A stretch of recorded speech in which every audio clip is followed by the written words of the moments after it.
So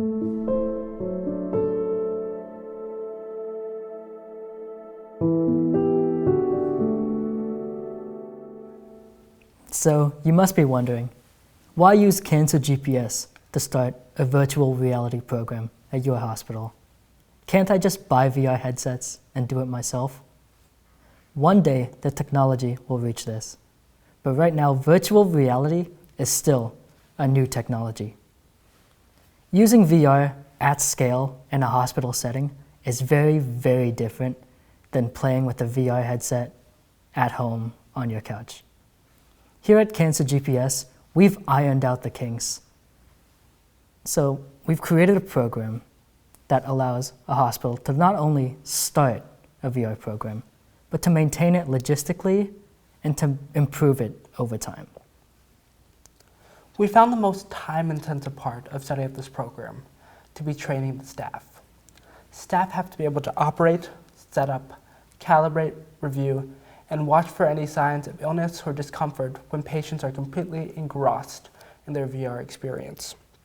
At Cancer GPS, we've set up a comprehensive training and operator manual to make this process as streamlined as possible. We've also thought through every aspect of running this VR program, such as how often should you charge the headsets, how do you clean them up to hospital in even stricter COVID regulations, and how do you know when a patient is finished with their experience. Every single aspect of running this program has been thought through by us. There's also a rather limited amount of content we're actually able to use for chemotherapy patients. Due to being attached to an IV, we had to be very, very selective when choosing experiences due to cancer patients having limited mobility and due to chemo side effects. We're in the process of creating content, and we're calling this content the Bucket List Program.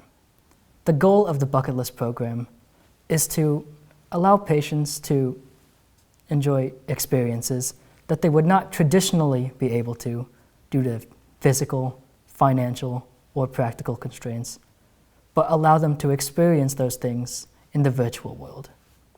The experiences we're able to use are also rather limited. So, because chemotherapy patients are attached to an IV drip, we've had to be very, very selective about what virtual reality content we're actually able to use due to chemotherapy patients being limited in mobility and due to chemotherapy side effects. Nevertheless, we're in the process of creating new content, and we call this new content the Bucket List Program. So the goal of the Bucket List Program is to take a patient-sourced list of experiences that they cannot traditionally enjoy due to physical, financial, or practical constraints, and allow them to experience it in the virtual world. This way, chemotherapy patients will be able to enjoy these devices for years to come, rather than just having to be bogged down by watching the same videos over and over again. The primary reason to use us to set up your VR program is that we have a tried and tested system.